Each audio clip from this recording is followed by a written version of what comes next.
Okay, we'll go ahead and get started. So thank you to all of the participants for joining us today for our webinar on managing your science-based target engagement. So on behalf of everyone here at SCS Consulting Services, Eric and I would like to welcome you to today's webinar. My name is Bonnie Holman, Managing Director at SCS Consulting Services. I bring over a decade of combined experience at SCS, partnering with companies on their sustainability journey. So this includes 2 years at SCS Consulting Services and over 8 years prior at SCS Global Services, where I worked deeply in the food systems and land use sector space. I'm excited to introduce my co-presenter. I have with me today my colleague, Eric Olson. Welcome, Eric. Thank you, Bonnie. As Bonnie said, my name is Eric Olson. I'm a Senior Technical Project Manager within our Climate Services Unit at SCS Consulting. My work mostly focuses on supporting companies develop their carbon reduction plans and also developing comprehensive greenhouse gas inventories. Before we really kick off the meeting or the webinar today, I'd like to take a moment to update all of our listeners on our event platform, GoToWebinar, and how to engage with the speakers. To avoid any unnecessary background noises, during this presentation, all attendees have been muted, and this will be a one-way presentation for the duration of the event. If you'd like to ask a question, please go to the questions section in the control panel on the upper right-hand side of your webinar console. Once you type in your question, hit send. Your question will be sent to the panel for review. Depending on the time remaining at the end of the presentation, we will make every effort to answer all questions submitted. Any questions that we don't have time to get to during this webinar, we will respond to you directly after the webinar. Today's presentation, along with the slides included, the presentation, there will be a recording that will go out to all attendees and people registered for the webinar, including the slides that we go over during the webinar. Thanks, back to you, Bonnie. Great, thank you, Eric. So a little bit about SCS Consulting before we get started. So SCS Consulting was launched in 2021 as a dedicated consulting business to operate alongside our sister company, SCS Global Services, a global leader in third-party assessments in the sustainability space. As such, our business is built on nearly 40 years of leadership in sustainability across all major markets. So grown out of our deep expertise in impact-driven market solutions, SCS Consulting guides our clients to achieve their sustainability goals in a rapidly changing climate and business environment. And this slide provides just a summary of our core services, a main category of which is climate services, and we'll be covering that today, focusing on science-based targets. The webinar topics that we'll cover today include core aspects of the SBT system, including sectors and pathways. We'll get into core process steps with a deeper dive into target development and emission reduction strategies, as well as target adjustments and reporting. So a little bit about the Science-Based Target Initiative. So it's actually a partnership between WWF, WRI, CDP, and the UN Global Compact. This partnership was established to enable businesses and financial institutions to set ambitious emission reduction targets in line with climate science. They have created the resources, so the technical standards, guidance, best practices, and specific sector pathways, as well as a validation process aligned with climate science so that organizations can understand how much they need to reduce their emissions and how quickly in order to meet the 1.5 degrees Celsius limit. And by the way, that's 2.7 degrees Fahrenheit for those operating in a Fahrenheit country. So we're at a point of urgent need for widespread emission reductions, and I just want to place the need for the SBTi system within the context of current climate science. So the climate crisis has become more urgent with each passing year, and in 2023, we experienced significant and measurable changes across different planetary boundary systems. According to the IPCC AR6 report, as of 2019, anthropogenic caused GHG emissions have led to an estimated 1.07 degree increase in global surface temperature compared to pre-industrial levels. Just 2 weeks ago, Science Advances published a new study that we have now surpassed 6 out of 9 planetary boundaries. And by the way, the 2 planetary boundaries for climate are atmospheric CO2 concentration and radiative forcing. The 2022 year-end atmospheric CO2 concentration was 417 parts per million. That's 67 parts per million above the planetary boundary of 350 ppm. So notably, this range between 350 and 450 parts per million is essentially the range of increasing risk. This range corresponds approximately to the range of global mean surface temperature of 1 to 2 degrees Celsius. So essentially, we are now nearing the 450 parts per million threshold of high risk. And what I mean by high risk is this is the risk of crossing tipping points and triggering irreversible large-scale change. So essentially, the SBTi system requires action from individual companies to reduce the emissions that lead to the CO2 and other GHG atmospheric concentrations and resulting in increases to radiative forcing and ultimately to global temperatures. So when we talk about science-based targets, there's a couple of key terms that we want to understand in today's webinar. So first, SBTi is the acronym for the initiative, so the partnership, while SBT is the acronym for the target that a company will set. And then in terms of targets, there are 3 main types, and these are their official definitions that you see on the slide. So first, a near-term target is essentially the emission reductions for anywhere between 5 and 10 years from the submission date. Long-term targets are essentially the reductions needed to reach net zero before 2050 and along a 1.5 degree aligned pathway. And the biggest distinction for a net zero target is that it includes a second component to neutralize any residual emissions by the target date and to continue to do so annually thereafter. So neutralizing can be achieved through carbon removal, often secured through the purchase of carbon offsets. I'll note that carbon offsets are not allowed to achieve progress towards reaching a near or long-term SBT, and they're really only allowed for these residual emissions.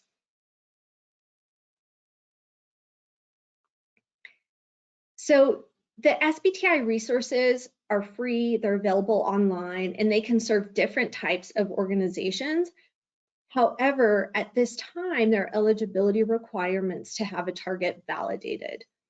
So the SBTi does not currently validate targets for cities, local governments, public sector institutions, educational institutions, and nonprofits, although these organizations are welcome to use the resources. Currently, public and private companies in all sectors, apart from the oil and gas sector, which we'll talk more about in a moment, can set science-based targets. And so this includes subsidiaries and a special pathway for small and medium enterprises, also known as SMEs. Financial institutions can also have their targets validated. So this image is actually from the SBTi website, and it lays out a 5-step process. So do not be deceived by the simplicity of this image. It's not a simple 5-step process. We'll get into some of the technical complexity within these process steps in today's webinar. So first, to commit, companies can submit a commitment letter to SBTi, and once they do so, they will be listed as committed on the SBTi website. At that point in time, the company has 24 months to submit their targets to SBTi for validation. Notably, SBTi recently removed a number of companies and financial institutions from their website that had committed but had not yet submitted targets by the end of their 24-month deadline. Once companies have submitted, they will enter into a waiting period for their validation appointment, which they can set at the time they submit. At this point in time, the waiting period is anywhere between 12 and 18 months, and we've seen this waiting period extend significantly in the past year or two. And I'll note that SBTi communicated just this month in September that they are separating out the validation team and process in order to both scale the validation services and also drive down these extensive waiting periods. So once you have submitted, companies are required to report annually on their reduction progress towards their target. And then really jumping back to the development stage, like this is really the stage where there's a lot of work. The development process is technical. It requires developing a detailed decarbonization plan that sufficiently details the initiatives demonstrating reductions year over year and by the target year, and also considering business growth. So I mentioned SMEs, small or medium enterprises, and it's worth noting that this is a different process, slightly different process from what I just talked about. So SMEs are essentially companies with less than 500 employees.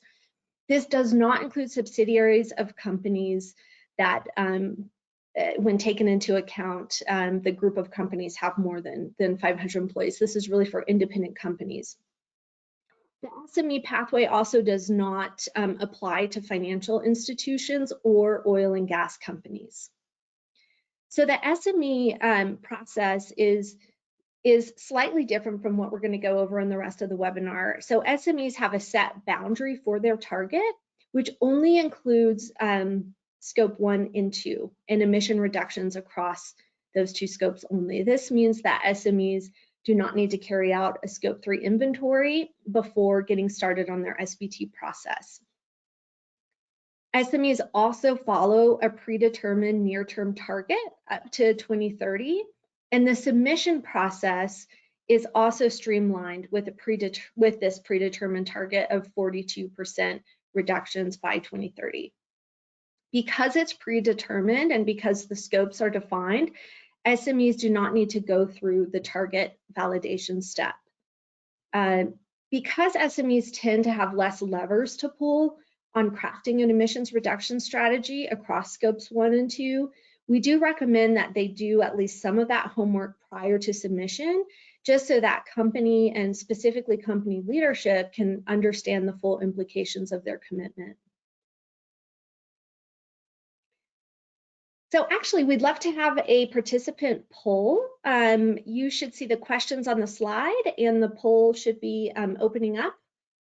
We will give about 30 seconds for participants to answer the polling questions, and I'll just be monitoring progress as we go.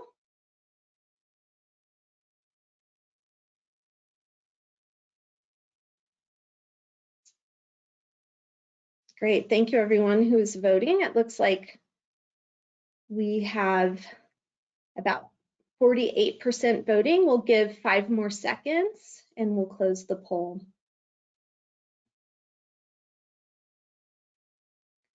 Great.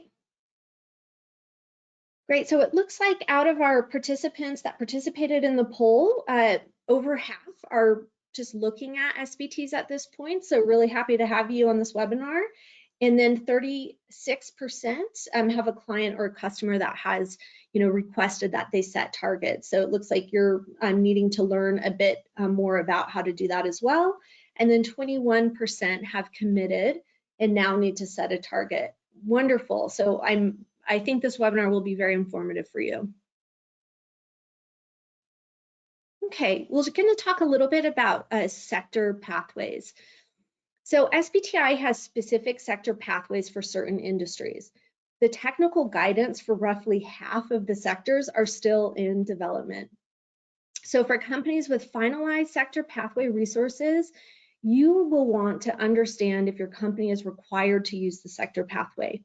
This is not the case for all sectors, but for example, companies in the power, maritime, and the flag sectors are required to use the sector criteria and guidance.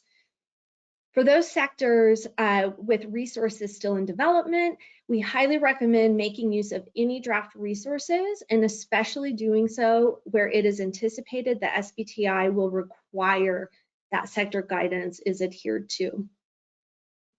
The oil and gas sector guidance is unique. So at this time, companies in the oil and gas sector cannot make commitments nor have their targets validated by SBTi.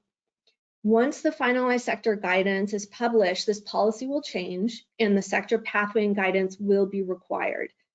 So in January 2023, SBTi published the review of the oil and gas methodology. However, practitioners such as us are still awaiting information on an anticipated completion date. And keep in mind, there are some criteria for ancillary companies within the oil and gas sector to join SBTi. So if this applies to your company, feel free to reach out to us with any questions around whether you can or cannot join. So I'm going to talk a little bit about the newest sector guidance that's been released, which is the FLAG guidance, and that stands for Forest, Land, and Agriculture. Another acronym you might be familiar with in this space is AFALO, which is Agriculture, Forestry, and Other Land Use. Essentially, these emissions account for 22% of all global GHG emissions. So prior to the FLAG sector guidance, the biogenic emissions associated with the sector were just simply not covered. So SBTi's FLAG target guidance, along with the GHG protocol's new accounting guidance, essentially fill this 22% gap in terms of global emissions coverage. So it's really exciting, although complicated. So a couple of things that make the FLAG sector unique. So apart from contributing 22% to global emissions, this sector is also the most vulnerable to negative climate change impacts. In addition, SBTs for the FLAG sector, so FLAG target, will include both fossil fuel emissions and biogenic emissions. And then companies must also adhere to a commitment to deforestation. Bonnie, the approach to emissions baselines and accounting is unique as well. Can you go into some more detail regarding these updated approaches? Yes, absolutely. So there's essentially 3 categories for accounting under FLAG, and those are on the screen: land use change, land management, and carbon removal. So under land use change and conversion emissions, companies must include all land use change and conversion in their inventory going back 20 years from their baseline. So for example, if you are seeking to set a baseline now with 2022 data, you will look back in time to any land use change or conversion going all the way back to 2002. So as a practitioner in this sector, I have to say just this step of accounting is an extremely daunting task for any organization, no matter their size nor their access to data. The second category here, land management, excuse me, this covers land management practices.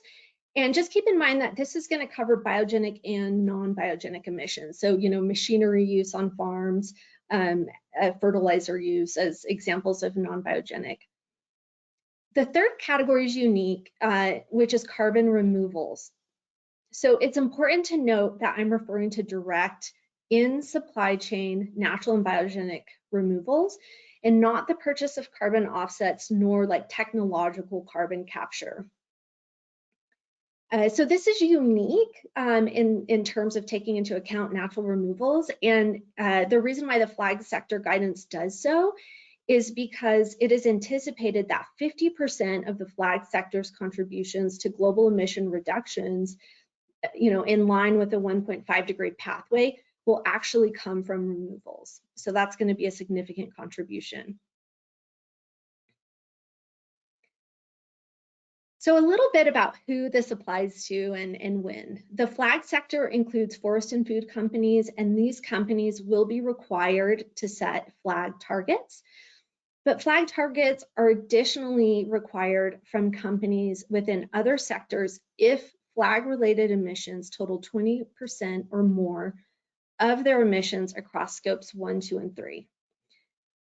So many companies have actually never carried out, much less separated out land-related emissions accounting to understand if they meet this threshold. So this is really something to watch.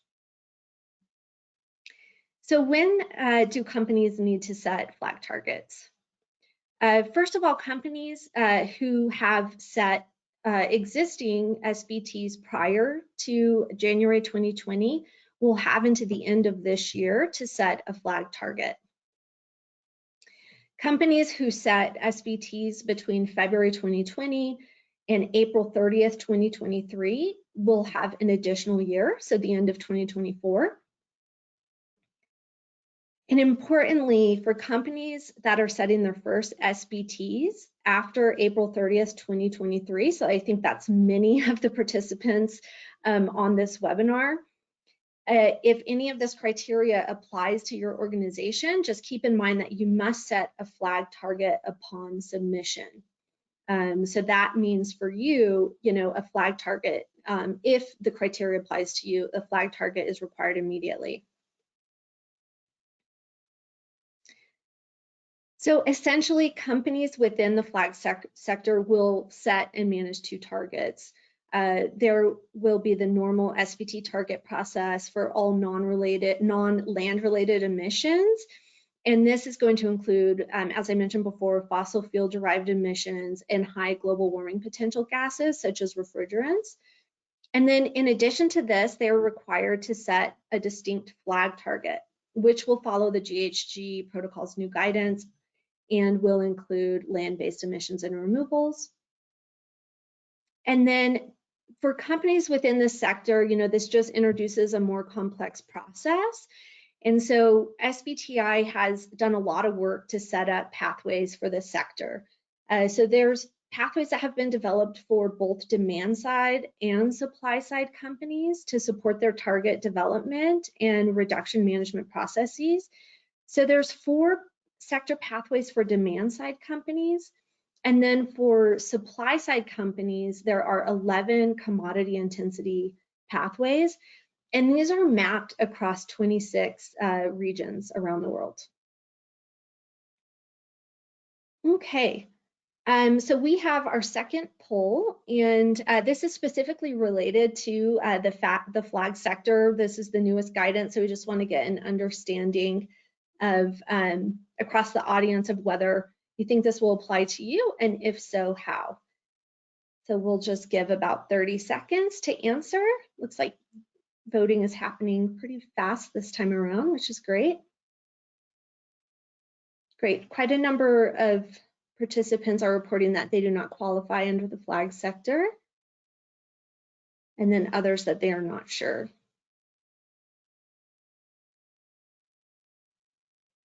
Okay, it looks like we've got a few answers starting for respondents that might qualify for flag. So 7% say that it qualifies for them, but they have not started yet. 54% does not qualify, and 37% are not sure. Okay. All right, so now we are going to move on to commitments and target development, and I'm going to pass things over to my colleague, Eric. Thank you, Bonnie. That was very informative. As Bonnie mentioned, we are now going to walk through the process of committing, developing, and submitting near-term targets to SBTi. We are going to focus on near-term target setting and development in this webinar because SBTi does require that you have a submitted and validated near-term target prior to submitting an application for a long-term target or a net zero target. So this will focus on that near-term target setting process. We're also going to focus mostly on the cross-sector target methodology, which is available for all organizations that aren't covered by a specific sectoral decarbonization or an SDA approach that Bonnie was referring to earlier. So this is kind of the catch-all for your manufacturing or different organizations that qualify for SBTi but aren't covered specifically by an SDA. While the first step is technically committing, we like to advise our clients to go through a number of pre-commitment steps to ensure a successful SBTi engagement. The first would be to establish organizational buy-in. In that, we would like to encourage our clients to have sponsors within their organizations, leadership approval, and operational buy-in throughout their organization, which helps just ensure that your project is successful. We also encourage our clients to have a detailed greenhouse gas inventory completed prior to even committing to SBTi. This helps understand where your impact areas are prior to sending in your commitment letter. And you can use your inventory to both engage with people within your organization that will be required to be a part of the target setting process, as well as required to report out what the outcomes of your target reduction strategy are. We encourage our clients to determine any SBTi classifications prior to committing. That would be SME, as Bonnie referred to earlier, or if you do have a required SDA, know that you do have to follow that sectoral decarbonization approach before you start your commitment process, because it will be different. And then go ahead and you sign a commitment letter.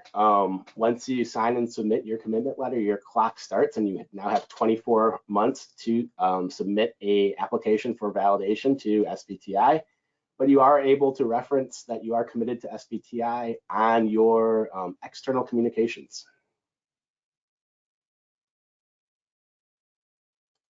A few kind of general aspects of your target that you will need to address at the beginning of your target setting process. SBTi requires that your organizational boundary basically matches whatever your boundary is that you use for your greenhouse gas inventory. These are defined by the greenhouse gas protocol, but it's whether or not you use an operational control, or equity control, financial control in your greenhouse gas inventory. You want to look at what your time frame is that you want to set for your target. Currently, you can have a base year as early as 2015. But your target year must be between 5 and 10 years from the date you submit your target for validation. And you want to understand what your target ambition will be. For the most cases, scope 1 and 2 is aligned with the 1.5 degrees Celsius pathway. And technically right now, scope 3 for the cross-sector pathway can follow the well below 2 degrees Celsius pathway. However, we encourage our clients, if possible, to follow the 1.5 degree Celsius pathway for scope 3 as well, because it is more ambitious and it does align closer with net zero targets.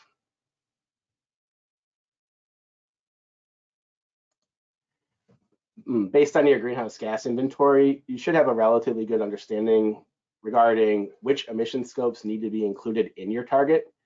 95% of your scope 1 and 2 inventory needs to be included no matter what. There is the opportunity to exclude 5%. Scope 3, if your scope 3 inventory is greater than 40% of your total inventory, which is the case for a lot of organizations, then you also need to include a scope 3 target. SBTi does have the availability to have separate targets, or you can combine the target, but you need to meet both your scope 1 and 2 and scope 3 target separately, even if you have a combined target.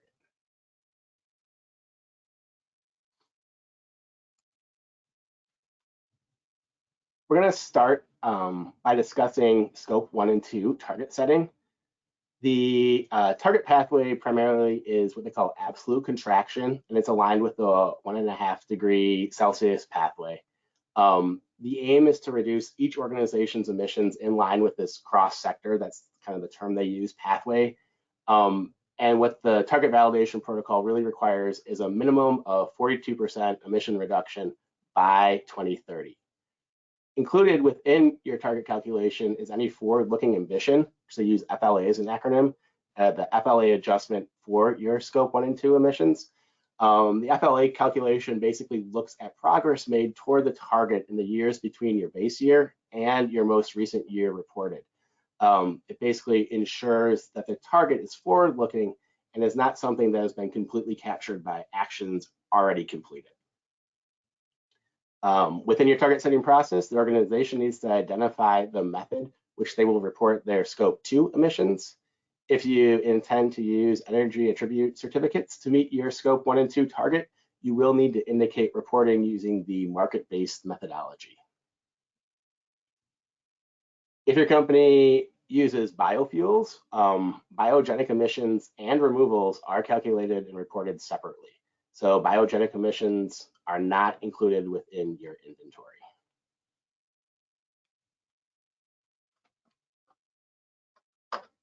Sorry, I was muted there. Eric, I actually have a quick question. Is the 42% reduction by the 2030 year a new requirement? It seems like it is. Yeah, so it is a somewhat new requirement. There's been a methodology change in the target validation protocol, which moves away from language requiring a 4.2% linear annual reduction to a method that requires a 42% reduction by 2030 and an additional 4.2% linear annual reduction for every year thereafter that's included within your target. In the example on the screen, the base year is 2020 and the target 2022 and the target year is 2030. So we're looking at an 8-year target. In version 3.1, which was released in 2023, the most recent version of the target validation protocol, the required reduction in that under that target validation protocol is 42%, while in version 3.0, which was released in 2021, the required reduction would have been 33.6%. So this may be impactful if you currently have a target that will need to be recalculated in the coming years, or if you're currently developing a target and we're using the previous target validation protocol and tools to develop your target.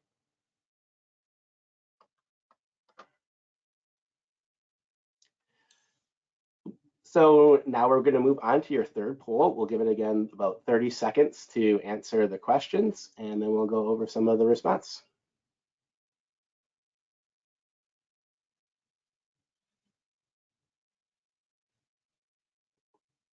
That's great. And as we're waiting on that, I am noting that we have a number of questions that have come in. So we are going to be looking at answering those at the end of the webinar if your answer is not already included in the slides that are being presented.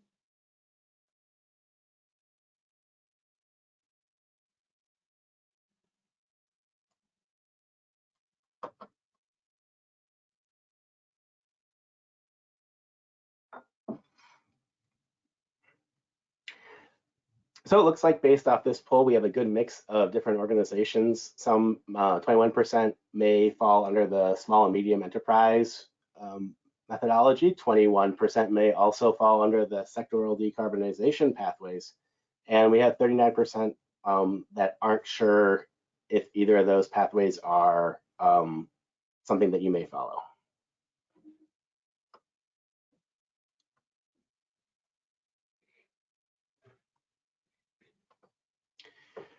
We're going to move to target development for your Scope 3 target. The first real aspect of your Scope 3 target development is completing your Scope 3 emission inventory. So SBTi does allow for organizations to submit both what they call a Scope 3 inventory or a Scope 3 screening, or potentially a Scope 3 hybrid inventory. All are allowed within the application process. Their guidance actually does explicitly refer to the Scope 3 evaluator developed by Qantas, which some of you may be familiar with. However, that tool has been decommissioned, and if currently portions of your Scope 3 inventory rely on a Qantas derived output, we would probably recommend updating that output with a currently available EEIO emission factor. Regardless of the methods that you do use to calculate out your Scope 3 inventory, it's imperative is that all categories, all Scope 3 categories must be captured within the inventory. So even if a category will not be a portion of your target boundary, you need to include that in your inventory. And SBTi does explicitly state that not being able to measure an emission source is not a valid reason for not capturing a category or for excluding it. So you need to determine a way to derive a proxy emission data set for those hard to calculate categories. In addition, when you do submit to SBTi your target validation application, you must provide a most recent year inventory in addition to the base year inventory. And that most recent year inventory must also include all categories, not only categories that are contained within your target boundary.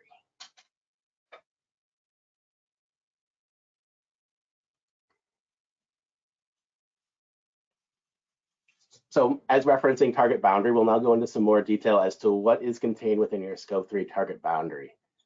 The SBTi requires at a minimum that 67% of your total scope 3 emissions are contained within your target boundary. Now, this may include multiple portions of multiple scope 3 categories, but you must be able to track and articulate which categories are included in your target. You may also include multiple targets from multiple categories. So for instance, you could include a 40% reduction of purchased goods and services and a 60% reduction target from upstream transportation. But you must be able to track each individual target, and you must be able to show how your individual targets aggregated meet your overall scope 3 emission target goal. In general, your boundary should include some of your high impact categories. Going back to your scope 3 inventory, you want to look at your high impact categories are the ones that you also want to derive a higher data quality level for, and look at like better data quality for your activity data and better emission factors. But organizations should also consider related initiatives that may have less impact but currently exist within your organization or are planned. And an example might be if you have a zero waste initiative in your organization. While category 5 waste generated in your operations might not be that impactful over your overall greenhouse gas footprint, we'd encourage organizations to include that in their boundary so that you can capture that initiative that already exists.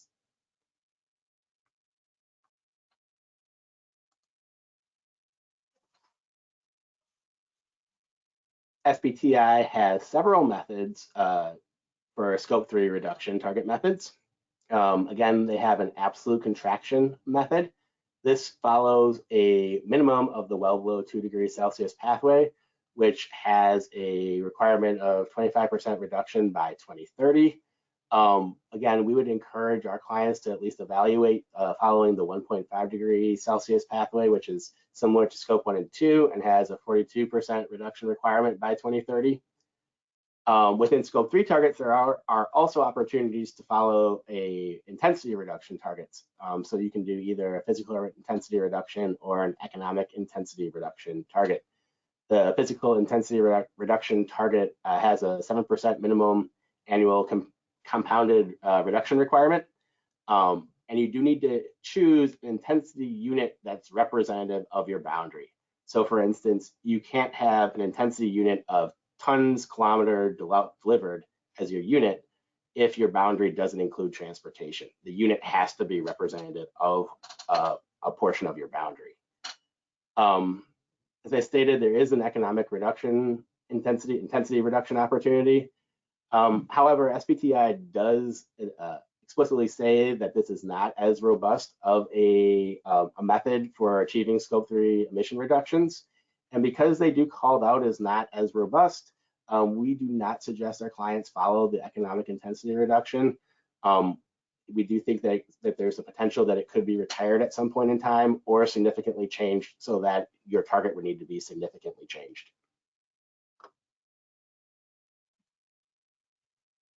Similar to scope 1 and 2, the target validation protocol has changed relatively significantly for the scope 3 reduction methods. For the physical intensity reduction, the change is relatively similar, but using the example, we have again a base year of 2022 and a target year of 2030. The new protocol would require a minimum of 51.6 intensity reduction over the target timeframe, while the previous protocol would have required a 44.6 reduction in emission intensity. So it might be significant again if you have a target that's existing and you'll need to recalculate it, or if you've been developing your target and we're using the previous target validation protocol version 3.0, you want to ensure that you either update your target. Well, we'd probably encourage you to update your target using the most recent target validation protocol. Also included in the new target validation protocol is a requirement to remove a more conservative requirement. And that conservative requirement stated that the emissions intensity target cannot lead to an absolute emissions increases. So that portion of the target validation protocol was removed. So technically speaking, now a company may meet their intensity reduction requirement while also increasing overall Scope 3 emissions.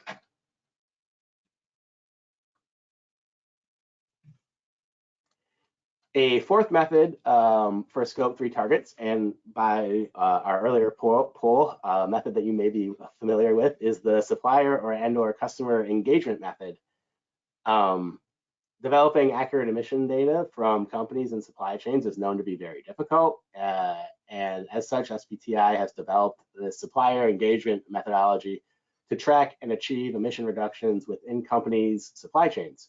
And using the supplier and customer engagement methods, a company can influence the overall decrease in emissions through their supply chain.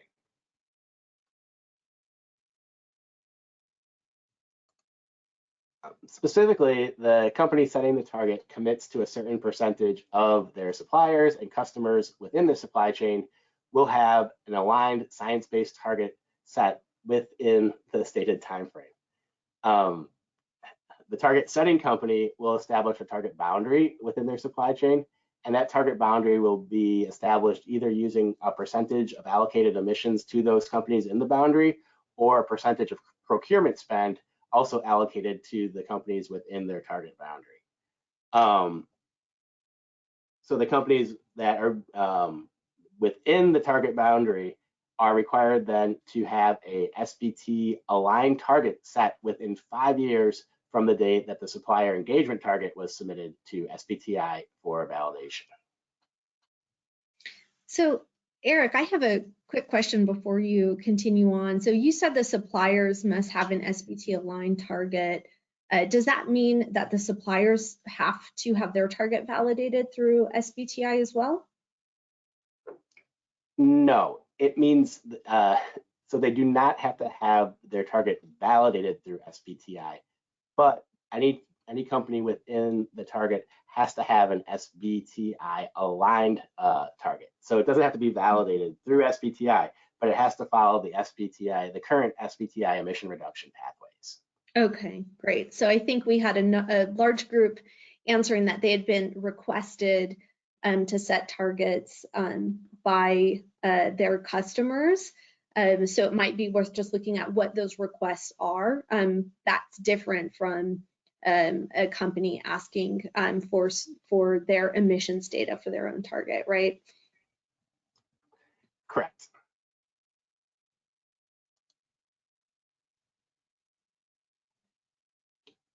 We're going to move on to looking at some emission reduction strategies and target validation steps. A part of the application is defining where a company's emission reductions will come from. At SCS, we recommend completing emission reduction modeling to identify where those potential emission reductions will need to occur. Because each target through SBTi has a separate Scope 1 and 2 and a separate Scope 3 component, we often recommend modeling your Scope 1 and 2 reductions and your Scope 3 reductions separately. Although there will be instances where they may interchange or interact within each other. Within your Scope 1 and 2, we always think it's really impactful to understand the percentage of your target that can be achieved via renewable energy and grid decarbonization. So realistically, what your Scope 2 is in comparison to your overall inventory, because you can use energy attribute certificates such as RECs and GOES to reduce your Scope 2 emissions and meet your Scope 1 and 2 emission target. Often the company will, however, need to understand the impact of numerous different initiatives that will affect their overall emissions footprint. And so similar to Scope 1 and 2, within Scope 3, SCS recommends potential reduction opportunities, modeling potential reduction opportunities for numerous different categories to identify which initiatives may be most impactful and most available currently, since as we get into Scope 3 reductions, oftentimes it's forward looking for where your reductions may be.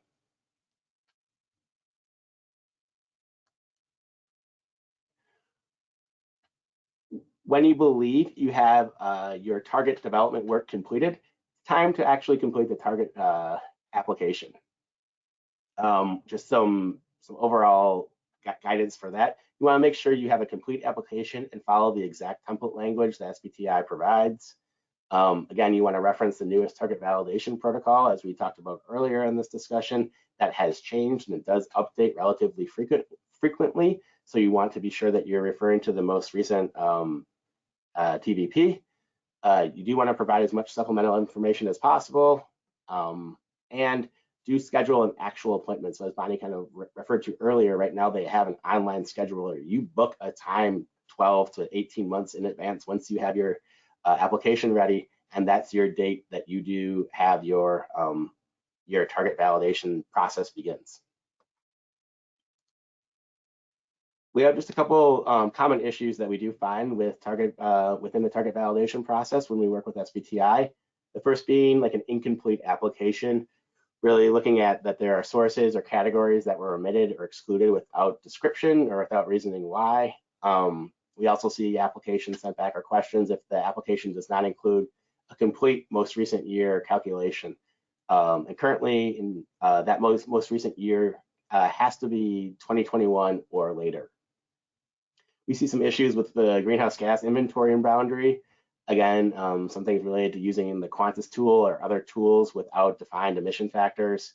We also see issues if you're looking at a EEIO model, environmental extended input output model, and you aren't applying a proper inflation rate. Sometimes there could be unclear proxy data emissions.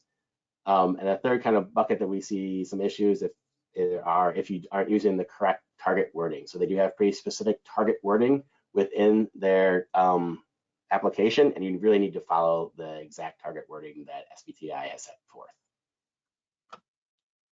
Now we'll go back to Bonnie to discuss quickly some recalculation and reporting steps. Great, thank you, Eric.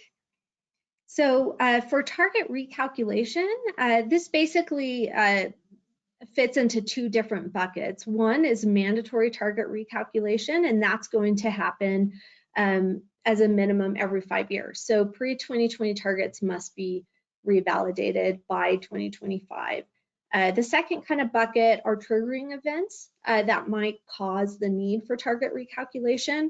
So these include any significant changes to the target boundary, any significant changes to the company structure, so any mergers or acquisitions, any adjustments to the base year inventory that would then change the reductions needed by the target year, and then any significant changes to any assumptions or projections made around the target. And then a little bit about disclosure. So SBTi does require an annual public report. However, it's not submitted directly to SBTi. We do know that SBTi is working on establishing an additional reporting protocol, so we're waiting to see what that is. But at this time, SBTi recommends that reports contain minimum the following kind of 5 categories. So the target description, so the very specific, validated, approved target, annual GHG inventory, and then also reporting progress towards the target, any changes to the target or variation in emissions that might have occurred, and then the specific actions, decarbonization actions or initiatives that are specifically leading to the emission reductions and demonstrating progress towards the target. So there is no required reporting, submission to SBTi, but there is a recommended platform. At least we recommend this, and one reason is CDP is actually one of the partners that makes up SBTi, but also the CDP climate disclosure integrates all of the required reporting topics within its climate disclosure, and it can be easily shared with stakeholders. Obviously, another common deliverable for reporting these emissions would be in a company's kind of standalone annual sustainability report. Okay, so that actually concludes the webinar. We have just kind of a summary of some key recommendations of just topics that we've covered today. So just to go through those quickly. So the commitment step, do a little bit of homework before actually committing, just so you know what you're setting yourself up for. And then keeping in mind that 24-month clock starts at that point. Determining whether your company fits into any of the SDAs. And then, of course, if it does look like you might be required to set a flag target, knowing that ahead of time, since you will need to set both the normal science-based target and flag target at the same time. Including your most robust and accurate GHG inventory, and then developing your target in a manner that will hold up to the validation process. So having that data and knowing what's behind the calculations. Also understand and communicating your anticipated emission reduction opportunities. And then doing the work internally to be prepared to report progress year over year. Okay, so once again, thank you for joining us today. Just a few logistics. The presentation slides along with the recording of the webinar will be sent out to all registrants and attendees, and that will happen within the next day. We do have about 5 minutes left, and so we can take a couple of questions from the audience. There's quite a long list of questions, and so the ones that we are not able to get to in the few minutes that we have left, we will address over email to you directly. Please do feel free to contact us with any questions or any support that you might need for your science-based target engagement process, wherever you are in your journey. And I think in terms of questions, if we want to just take a quick look here, Eric, I see one that is just very quick to address, so I might cover that briefly, and we can go from there. So the question is, if the SBTi guidance kind of lets companies know which pathway, so which sector they might fit into. And SBTi does have kind of sector guidance where you will be categorized. So you should be able to understand that. If you don't, if you want to reach out to a practitioner such as ourselves, or if you have another one that you like, they might be able to guide you in that. And then, of course, if you do not have a specific sector pathway, then you will kind of follow the process that Eric laid out. Yeah, so there are the sector-specific pathways, but most organizations can commit to SBTi using that cross-sector pathway or the cross-sector methodologies. Another question we see is asking whether or not it's mandatory to estimate Scope 3 emissions in order to commit to SBTi. So again, it's required to calculate or estimate all of your emissions that are relevant to your organization. So you don't have to calculate all of your emissions. So for instance, if you don't have any franchisees, you don't have to calculate out that category. Or if you don't have an investment portfolio, you don't have to calculate out, investment portfolio category 15. But you do need to calculate all categories or have a way to estimate all categories that are relevant to your organization, and then be able to describe why a category is not relevant to your organization. So hopefully that clears that up. Yeah, and then I think just to add to that, obviously if you are categorized as an SME, because your target will only be including your Scope 1 and 2 emissions, for SMEs, you do not need to carry out a Scope 3 inventory or include the Scope 3 emissions, in your SME SBT near-term process. It looks like there's actually another question related to that, so maybe we'll tackle that one. So this is asking if you are a private company, so essentially, meeting that criteria as an SME, do you have to follow the SME process? No, you don't. So if you are an SME, but you have determined that you have quite a bit of ability to reduce emissions in Scope 3, you are not restricted to follow the SME process. It's just that it is a streamlined process that is available to those smaller companies.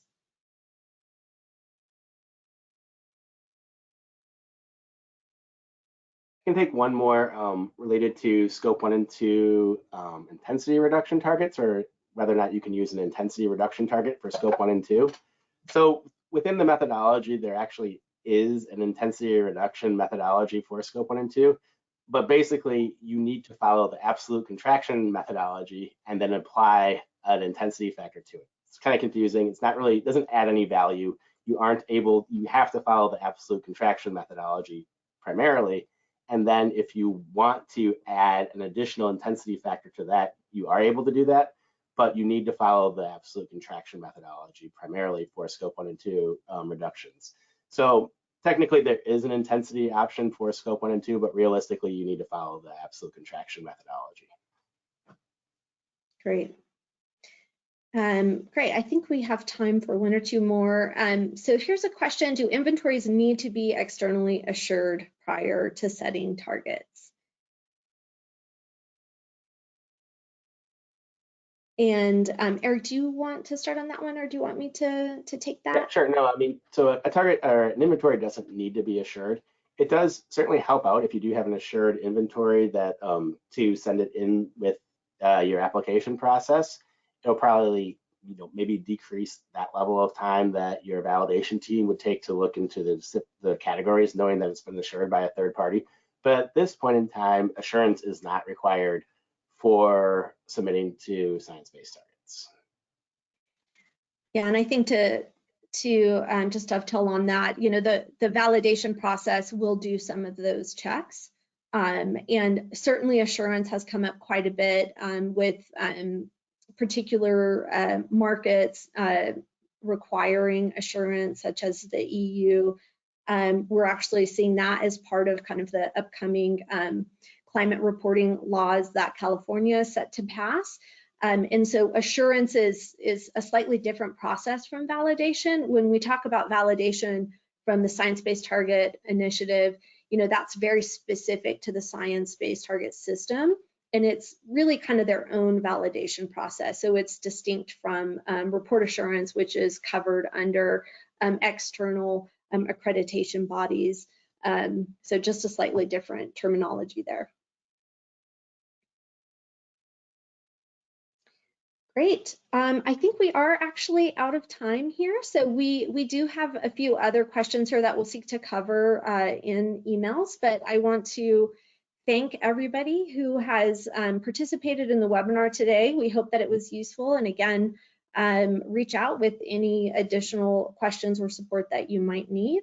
Maybe one final thing to end on, somebody has asked, do you have to use a consultant to go through the SBT process? No, you don't. But as you might have seen in today's webinar, it is kind of a complex process. And so, consultants like ourselves are here to kind of support the complexity within that process, but certainly you can carry out this process internally. Great. Thank you very much to everybody, and we will hopefully see you at our next webinar, November 8th, where we will be covering California's upcoming climate disclosure laws. So look forward to seeing you all again for that. Take care.